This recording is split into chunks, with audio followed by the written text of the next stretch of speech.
4 combats à l'UFC, 4 victoires par KO clean, 4 bonus, un main event. Et encore, on peut ajouter son combat au Dana White Contender Series et ça fait 5 KO en 5 sorties à l'UFC.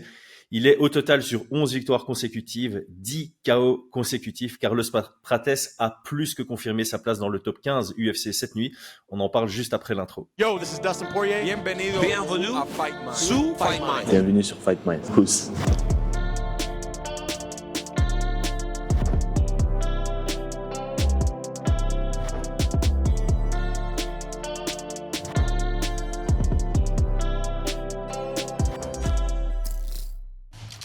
Paris sur le MMA avec Unibet. Quelle sera l'issue du combat? Une soumission? Un KO? Paris sur l'appli numéro 1 avec Unibet. 100 € de bonus sur ton premier pari. Brian, qu'en as-tu pensé? Question facile. Bah, franchement, non, je m'attendais à ce que ce soit tu vois, un chemin unique pour la Ouais, victoire. toi, tu t'avais vois, dit un que combat. c'était plus qu'un 85-15 qui était ce qui reflétait les codes de Paris. T'avais dit que toi, tu trouvais que c'était même Oui, presque ouais, ouais. un 90, ouais. Ouais, bah ça c'est à peu près ce que j'attendais. Je m'étais un petit peu hypé en espérant un peu plus de position et on le voyait un peu plus en difficulté ou en prenant un peu plus de temps. Parce Ouais. qu'on l'a vu prendre un peu plus de temps et donc c'est vrai que moi je voyais plutôt deuxième round. Mais là il y avait aucune solution pour son adversaire. Donc c'était une très belle prestation. Et Mhm. effectivement, enfin voilà, on va pas sans brûler les étapes parce qu'il y a quand même quelques petits points où j'aimerais le voir être testé encore, tu vois. Ouais. Bah, y a pas grand-chose à dire, hein. Prestation très très propre. Il a géré la pression, géré le challenge qui lui était proposé. Mhm. Alors le challenge, même si t'es à 85-15, même si t'es ultra favori, ça reste un challenge parce que tu as de l'attente sur les épaules. Mhm. Tu as un adversaire où on attend que tu le battes facilement, tu vois. Ouais. Et en même temps, c'est un adversaire, si tu te crames, si tu lui laisses aller dans le chemin, dans son chemin de victoire, ça peut être un combat piège. Donc voilà. Exactement. Et ouais, effectivement, on doit le souligner, un premier main event à l'Apex, c'est jamais facile, je pense. Même s'il a son expérience au Dana White Contender Series, qui est au Mhm. même endroit. Euh, voilà, il y avait plusieurs éléments qui auraient pu faire que ça coince. Et on a déjà eu des combattants comme ça par le passé qui euh, avaient beaucoup de promesses et tombaient sur ce genre de combattants en Neil Magny. Et puis on les mettait assez rapidement aux oubliettes. Et de l'autre côté, je trouve que Neil Magny, il est venu avec la bonne approche. Il était largement en dessous Mhm. de Prates, mais voilà, il a pas cherché à faire quoi que ce soit réellement debout. Il a cherché à coller à la cage, à lutter dès qu'il y avait une demi-ouverture. Et on a juste un Carlos Prates qui a imposé son jeu habituel de je veux pas me retrouver sur mon dos et je veux taper mes adversaires. Ouais, exactement. Une bonne gestion. Franchement, sur sa défense, pas grand-chose à dire. Alors après, clairement, en face, Neil Magny, c'est pas un lutteur. Je pense pas que ce soit un lutteur, quoi. Il a Non. rien montré en lutte qui pouvait inquiéter. Ouais, ouais. Franchement, il y avait rien, tu vois. Ouais. Mais mais en tout cas, il est resté bien bien bien composé. Et puis, bah, cette puissance de frappe, quoi, elle est quand même assez phénoménale, hein. La Ça vitesse et frappe. la puissance, ouais, je Ouais. trouve. C'est un missile qu'il envoie sur le finish. En temps réel, tu vois pas la touche. Et même au ralenti, Hein. les premiers ralentis, t'es là, tu fais ça touche où? Mm, mm, mm. C'est Ah, c'est assez impressionnant. Ouais. c'est impressionnant parce qu'il touche vraiment sur l'arrière du crâne et il déconnecte. Alors bon, il y a eu des premières frappes qui ont touché hein, dans les 20-30 premières secondes précédentes. Je pense qu'il y a eu un knockdown, c'est possible, hein. Ouais, ouais, il y a eu un petit ascenseur là sur mais là aussi ça a été rapide, tu vois. T'as l'impression qu'il y a une collision et tu vois Neil Magny qui fait l'ascenseur et puis tu sais Ouais. pas s'il est touché, s'il a trébuché. En fait, il était touché parce que tu le voyais après faire Mm, des mm, mm. des blitz arrière. Ouais, ouais, donc il était déjà touché. Il était déjà touché. Il était déjà touché. Mais non, rien à dire, rien à dire. La défense de lutte était là. Moi, comme je disais, surtout son attitude, parce qu'on savait qu'il y avait une différence de niveau. Son attitude, il reste bien, bien concentré, bien composé. Il n'a pas surengagé, il n'a pas cherché le chaos. Le chaos est arrivé tout seul, enfin entre Ouais. guillemets tout seul dans le sens où, ah oui, il touche, ça tombe et puis c'est terminé. Et ça, c'est très très important pour la suite et très plaisant à regarder. Ouais, j'ai trouvé qu'il n'y avait pas spécialement de précipitation aussi, comme tu l'as dit. Magny se fait toucher, c'est peut-être même 45 secondes plus tôt. Je crois qu'il se fait Ouais. toucher 45 secondes et il n'y a pas une précipitation, il surengage pas, il part pas dans des combinaisons à la rien à voir. Euh, il reste confiant que son KO va venir et Mm. donc il avait une bonne pression, plus un bon cadrage avec ce côté. Ouais, que j'avais décrit quand j'établissais son profil dans l'épisode Game Plan, il a le côté patient et il sait quand il doit mettre le pied sur l'accélérateur et là, Mm. clairement, il le montre une nouvelle fois. Ouais, clairement. Et puis alors, moi, dans les inquiétudes que j'avais aussi, c'était son côté où il pouvait commencer à faire des choses qui servent pas à grand-chose dans le combat, mais juste à faire des petits mouvements de main, des Ouais, trucs ouais. comme ça, une sorte un peu de show, mais tu vois, un show. Enfin, moi, je trouve ça un peu inutile comme ça, tu vois. Hmm. Et là, il est resté concentré. Moi, je trouve que c'est beaucoup plus plaisant, tu vois. Ouais. Pas C'est de, plus orienté pas de victoire. fioriture. Ouais, c'est ça. C'est orienté victoire, c'est pas orienté je veux plaire au public en même temps. Il n'y a pas beaucoup de public à l'Apex, donc ça vient peut-être de Ouais. là. Et puis, je pense que sa victoire plaît beaucoup plus que quand il fait ses petits roulements de main Ouais. et ses levées de jambes.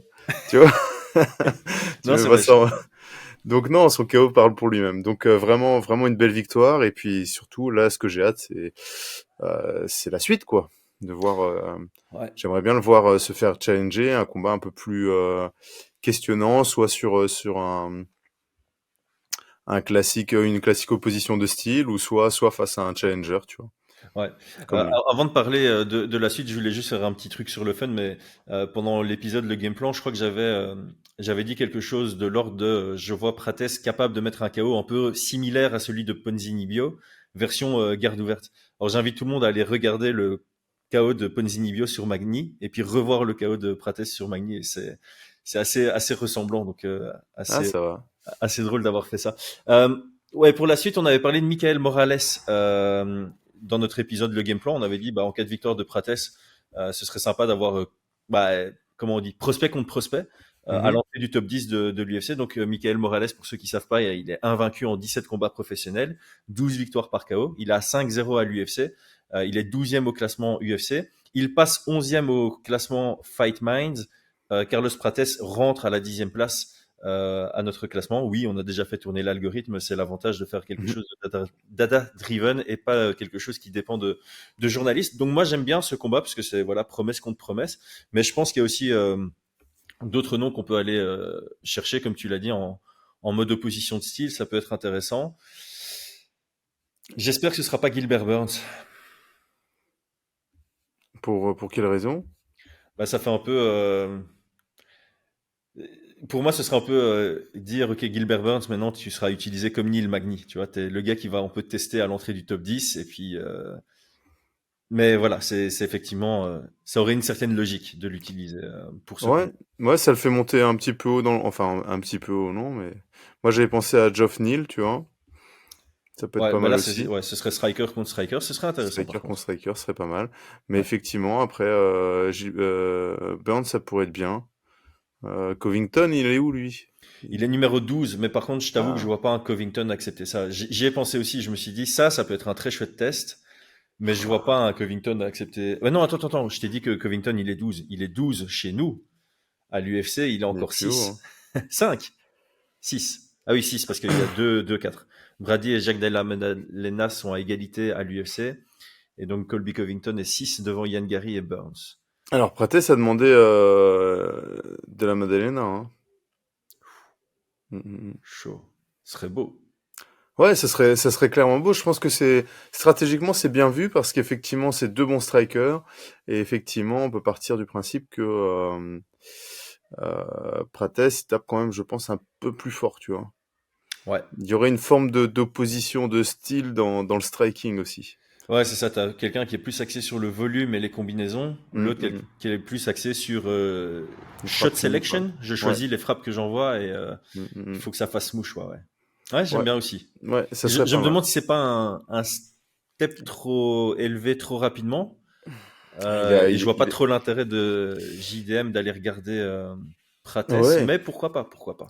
Après, quand t'as 5 victoires par KO d'affilée, tu peux te permettre Bien sûr, de ouais, ouais. sauter 2 marches, hein, et puis après, c'est pas trop grave, tu repars. Ouais, c'est clair. Tu Beaucoup repars. d'options en tout cas, ça Ouais, je c'est ce pense qu'il qu'il y y a a de beaucoup chouette. Ouais. d'options.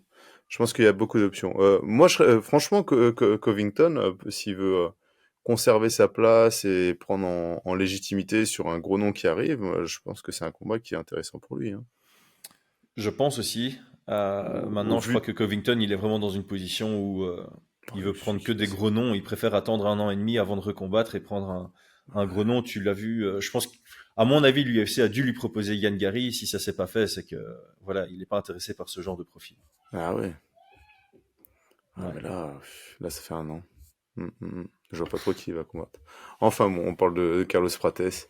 En tout cas, il y a plein de combats, moi, qui me hype bien pour la suite Mhm. dans la division et ça fait plaisir. Ouais, on a Buckley aussi. Il est classé combien, Buckley?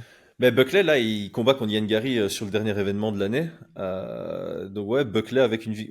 Mais là aussi, je pense que le vainqueur entre Buckley et Yann Gary sera peut-être un peu.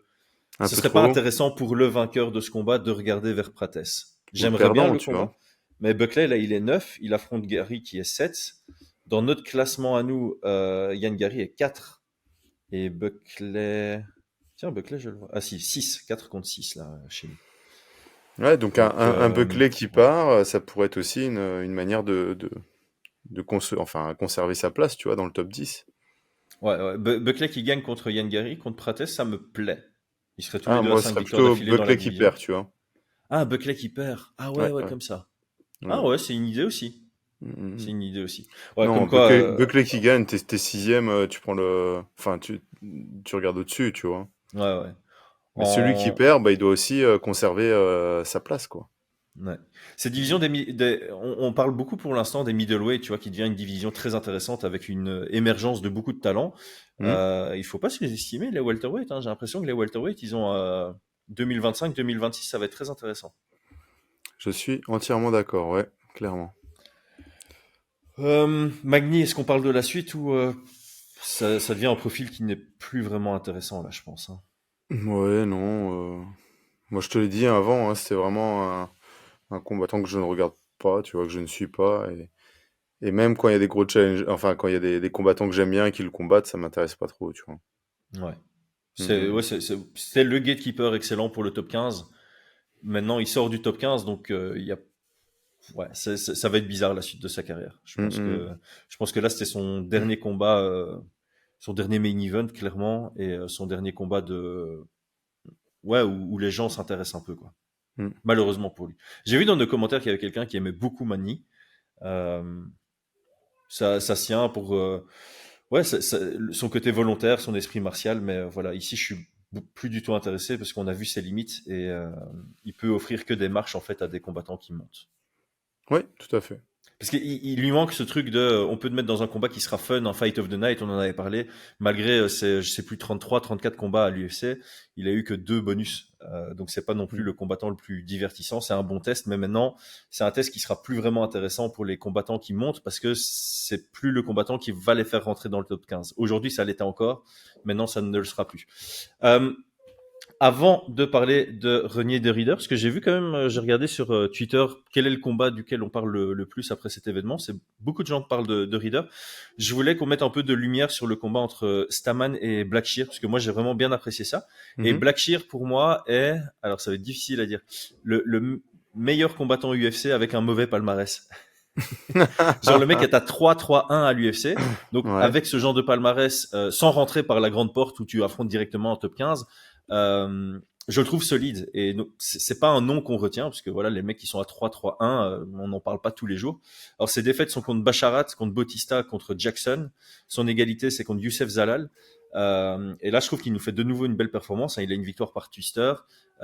Cette nuit, il a une très belle victoire contre Staman. J'ai trouvé ça très propre. Voilà, moi, c'est un genre de nom que je retiens. Je pense que s'il est un peu mieux managé sur le choix des combattants qu'il affronte, il a potentiellement le niveau du top 15 de la division. Ouais, c'est à voir, ça sera confirmé. C'est vrai que bah, la division, elle est complexe, hein, Bantamweight. Le niveau est vraiment, vraiment Ouais, solide. Donc, un très bon combattant en Bantamweight, c'est un top 5 en middleweight, tu vois, ouais. entre guillemets. Donc, oui, je vois ce que tu veux dire. Je vois ce que tu veux dire. Mais voilà, après, il va falloir voir comme tu dis, s'il est bien managé, s'il arrive à être régulier. Parce Ouais, qu'effectivement, sa victoire était très belle. Après, on a un Cody Stamann là qui, enfin, me semble en déroute, tu vois. Il est quand même sur sa troisième défaite d'affilée, hein.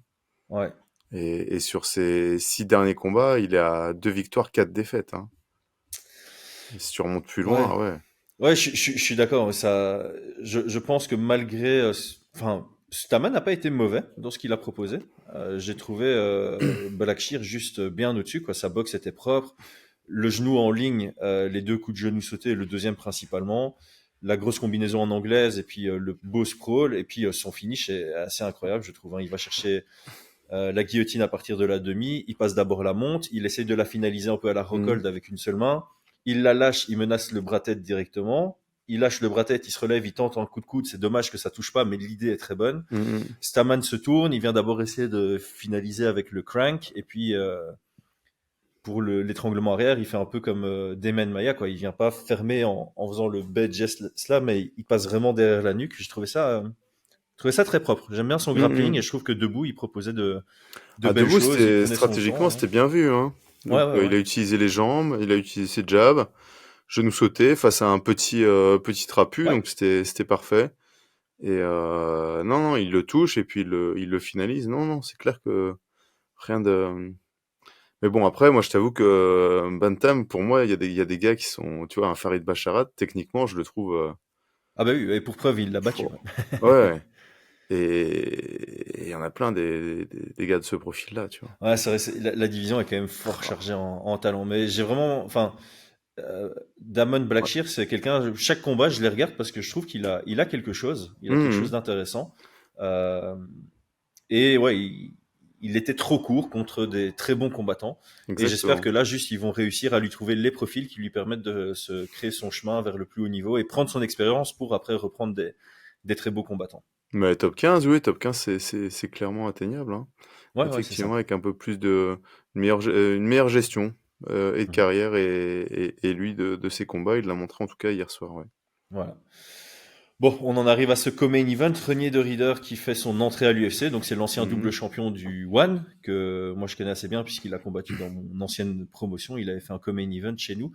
Euh, Je sais pas trop comment en penser. J'ai trouvé très pauvre défensivement debout, Ah, vraiment ça très me rassure, perméable. ouais, c'est. Ouais, même j'ai presque désolé, j'ai envie de dire catastrophique. J'aime beaucoup hein, parce que on a une relation au-delà de juste j'ai été promoteur dans de tes combats.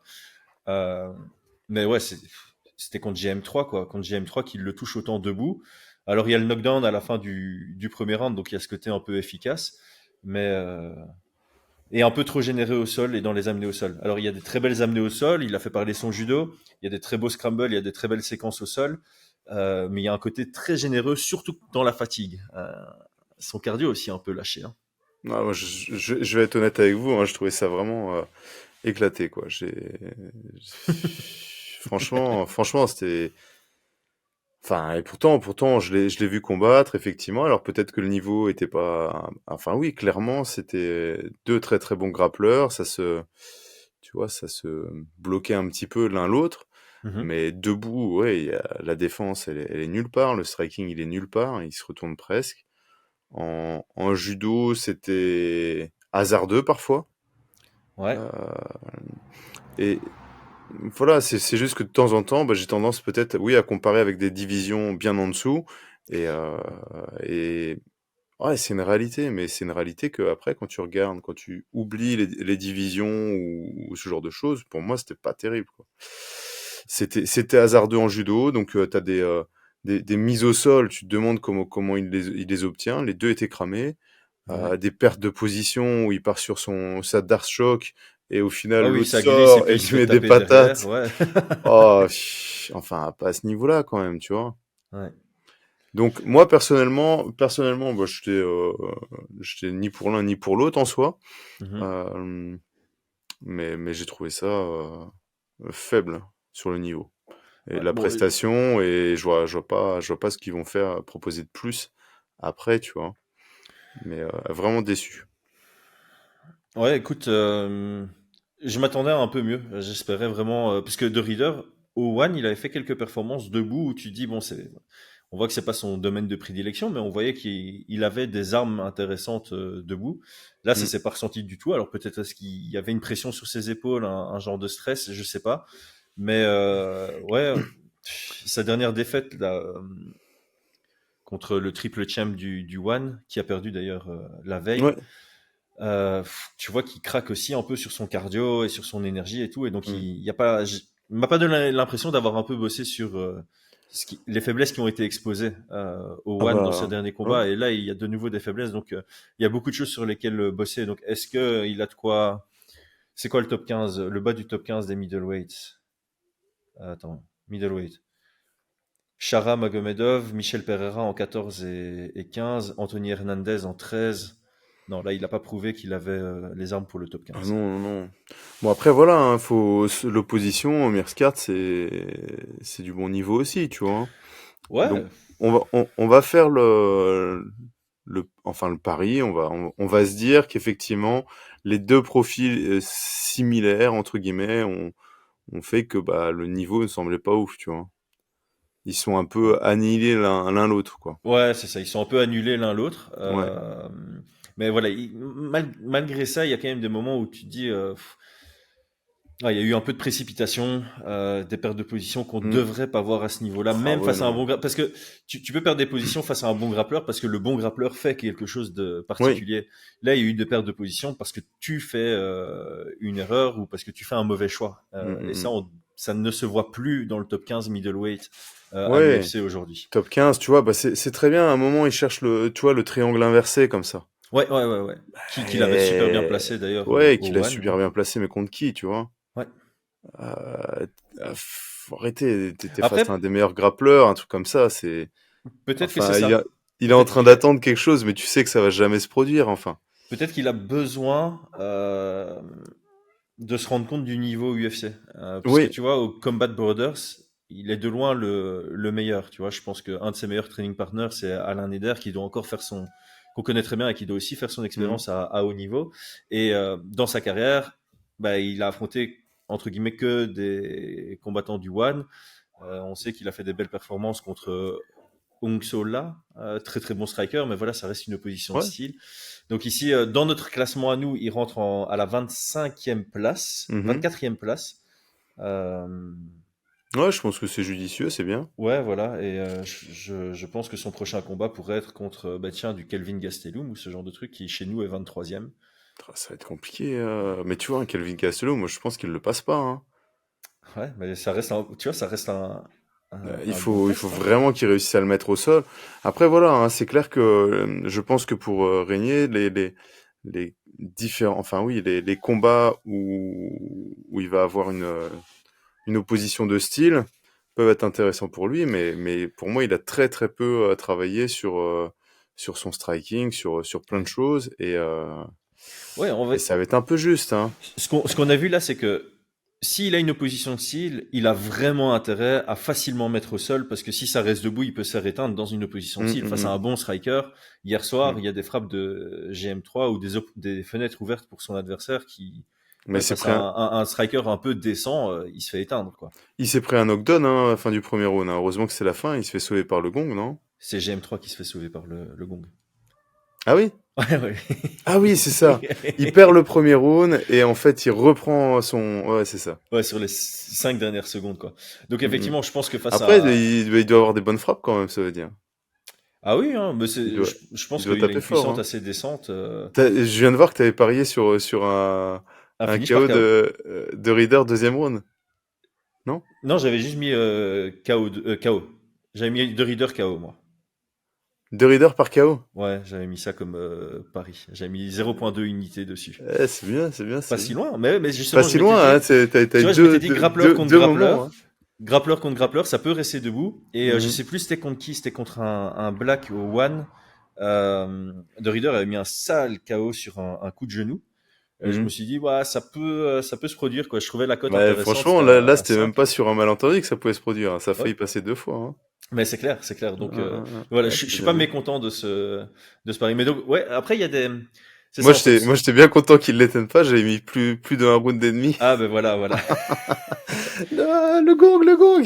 Mais par contre, pour la suite, c'est intéressant parce que tu vois, tu peux lui mettre un Roman Kopylov. Là, c'est Ouais, opposition de style et ouais. très dangereux debout. Et tu peux lui mettre, je sais pas moi, un Rodolfo Vieira parce qu'alors là, t'es vraiment grappleur contre grappleur. Ça peut donner Mm, mm. des chouettes trucs. Paul Craig, qui peut être intéressant. Ouais, Ouais, je il y pense a de qu'il y a quoi faire avec il RDR, y a mais de je quoi pense faire. qu'il doit. J'espère que ce combat lui permet de se rendre compte que le niveau à l'UFC est différent de celui au Ouais, One. Et que ouais, c'est pas parce que tu as été double champ au One que tu as le niveau top 15 UFC. Là, clairement, il a prouvé que non. Et qu'il a besoin de passer effectivement. un coin. Et donc, Mm. ouais, il faut peut-être un peu s'entourer dans tes camps d'entraînement. Je crois qu'en Europe, voilà, il y a des noms à aller chercher. Tu vas t'entraîner un peu avec Jack Hermanson, par exemple, et ça te permet Ouais. de passer un coin grâce à un entraînement au niveau que tu risques d'avoir dans la cage, quoi. Ouais, je pense qu'on a bien, t'as bien résumé. Et effectivement, je- ouais, en en rediscutant, j'ai hâte de voir un peu la suite sur l'évolution potentielle. Là, le début, ça m'a pas du tout emballé. Ouais, Voilà, je me suis un peu, j'étais vraiment déçu, mais on peut partir du principe que oui, le niveau était un peu trop élevé sur ce qu'il ouais. euh, pensait. Enfin voilà, ce que ça pouvait être, mais on verra pour la suite. Voilà, il y a peut-être eu un effet de surprise de ouh, c'est ça le niveau UFC, Ouais, et potentiellement qui va passer un coin ou prendre bien au sérieux son prochain et qui va pas nous faire mentir, mais voilà, il va nous enlever quelques doutes et quelques déceptions de ses débuts à l'UFC. c'est vrai. Sur le reste de la carte, moi j'ai bien apprécié personnellement les finishes de Abdul Malik et de Eliseu Zaleski, dans le Mhm, sens où tu sais, c'est ce genre de finish où ils vont les chercher. Ils lâchent pas, ils laissent pas l'opportunité à l'adversaire de revenir dans le combat. Il y a une mhm, porte ouverte et j'attaque agressivement et ils l'obtiennent. Alors, il y a toujours un risque lié à ça, c'est que le finish ne vienne pas et que tu te grilles là-dessus, comme on a pu le voir plein de fois par le passé. Mais là, en l'occurrence, ces deux finishes-là m'ont fait penser un peu à cette approche de combat agressive, mais intelligemment agressive. Et donc, j'ai apprécié ces deux finishes-là en particulier. Ouais, bah écoute, moi j'ai regardé le combat effectivement avec Mansour Abdul Malik. Je trouvais ça vraiment pas mal. Ouais. Mais Prends pas ma jambe, je te frappe. J'aime bien ce truc de défense de clé de jambe, c'est ah, se transformer en gorille. ouais, avec les jambes, c'est compliqué en MMA, hein. Ça Ah ouais. reste. Ouais, ouais, ouais. Mais surtout quand c'est pas ton plan A, tu vois. Que ça devient ton plan B parce que t'as été Ouais, touché. Et ouais, là, si t'es c'était pas le Ryan cas. Hall, Oh, je pense pas qu'il y ait besoin d'être Ryan Hall, mais t'as intérêt à bien maîtriser ton schéma offensif d'une clé de talon, tu vois. Tu ouais, peux pas mettre de clé de talon sur un mec qui est debout. Et là, il a passé son temps à être debout quasiment, mhm. et sans avoir. Comment il s'appelle son adversaire? Todorovic. Ouais, Donc Todorovic. Todorovic n'a pas cherché à le faucher pour le faire tomber sur son dos et pouvoir mieux attaquer la clé de Mhm. cheville. Donc on voyait qu'il était un petit peu dernière option, il faut que je me raccroche à quelque chose. Ouais. C'est pénible parce que t'as quelqu'un au bout de ta botte, entre guillemets, tu vois, Avec des longs bras qui plus est, j'ai pas regardé la stat, mais tu mais, voyais euh, qu'il pouvait le toucher de loin, quoi. ouais, ouais. Mais au final, non, ça paye pas les clés de talon une fois quand c'est ton plan B, quoi.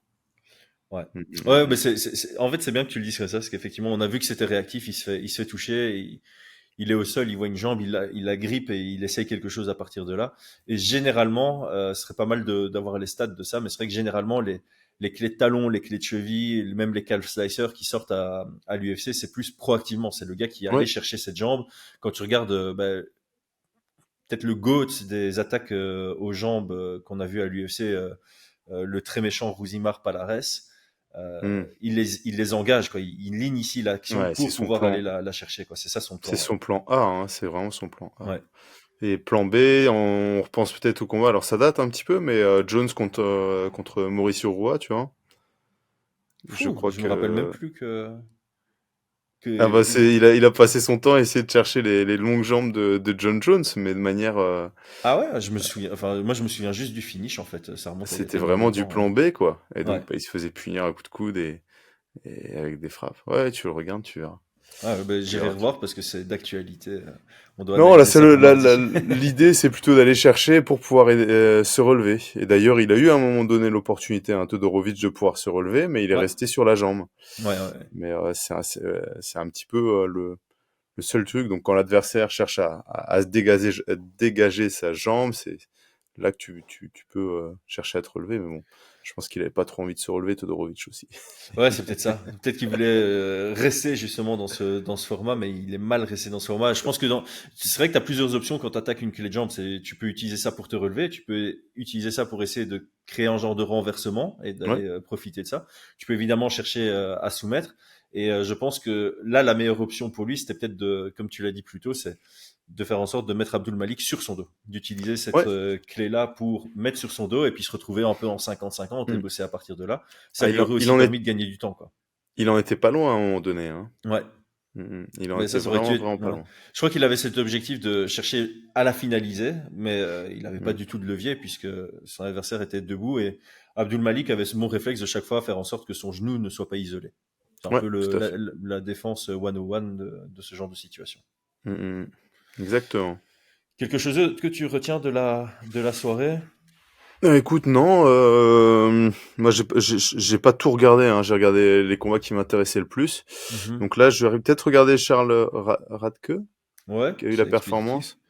Donc je vais plutôt regarder en fonction des performances qui ont été délivrées par l'UFC. Voir un petit peu sur les combats, à moins qu'en commentaire vous ayez des combats à conseiller. Dans ce cas-là, je jetterai un coup d'œil. Et si j'ai regardé aussi le combat Bantam, Bolanos, je crois qu'il s'appelle. Ouais, Bolanos, ouais. Contre c'était pas mal, c'était pas mal. Donc J'ai pas Bolanos encore vu contre celui-là, moi. Romius, c'est ça? Contre Romius, ouais. J'ai pas encore eu l'occasion de Et le regarder celui-là. ouais, c'est pas mal du tout, pas mal du tout. Ok.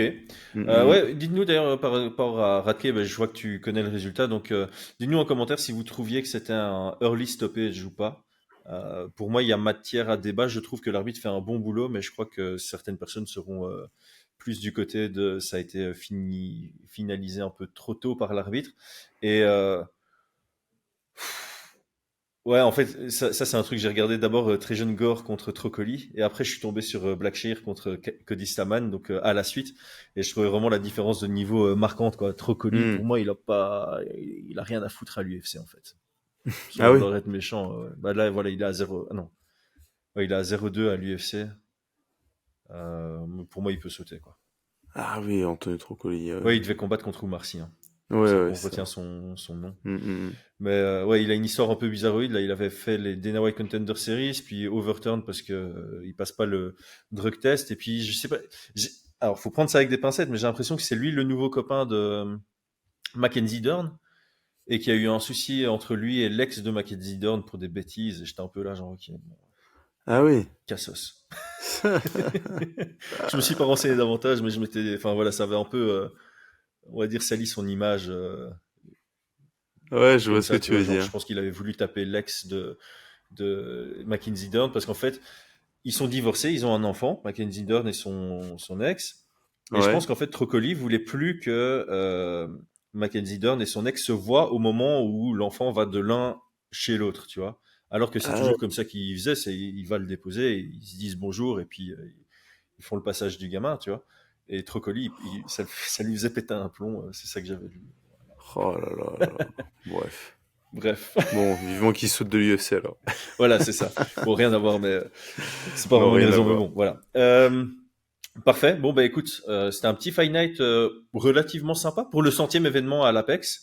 C'était le Apex Ah numéro ouais, 100. centième. Bah, il y a pas Euh, mal de finish, hein, effectivement. ouais, voilà, un Mm, mm. classique Apex qui passe sous les radars avec des petits finishes sympathiques à gauche, à droite. Je trouve que ça représentait bien le projet Apex, cet événement. Et on plonge directement vers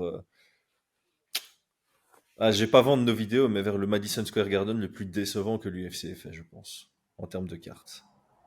Pour, Je trouve que Madison Square Garden, ils sortent chaque fois la grosse artillerie, et là, en dehors du main et du co-main, et déjà, le main est assez critiqué, il n'y a pas autant, quoi. Moi, je me rappelle de la première fois où ils y étaient allés, on avait loué un bar pour le regarder entre Red Kings.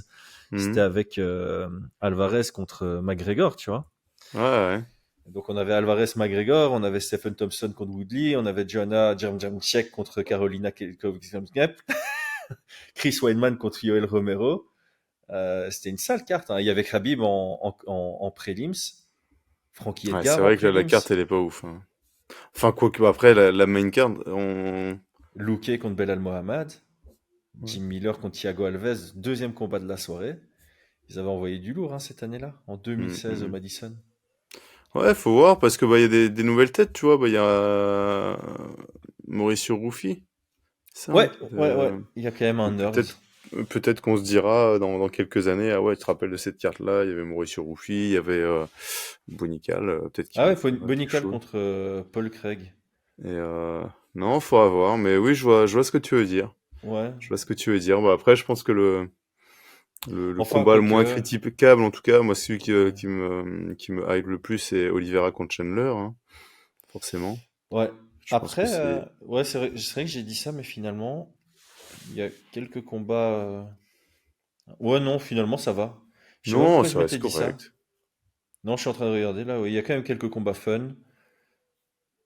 Ouais, non, Karine Silva. Ouais, ok. Non, ça va, ça va. J'ai quand même faire le comparatif pour voir. Ouais, je pense. Ok, Brian, bon dimanche à toi. Les amis, bon dimanche. Abonnez-vous si c'est pas encore le cas parce que il y a pas mal de vidéos qui vont arriver cette semaine autour de l'UFC 309 justement. Ciao, ciao. Salut tout le monde.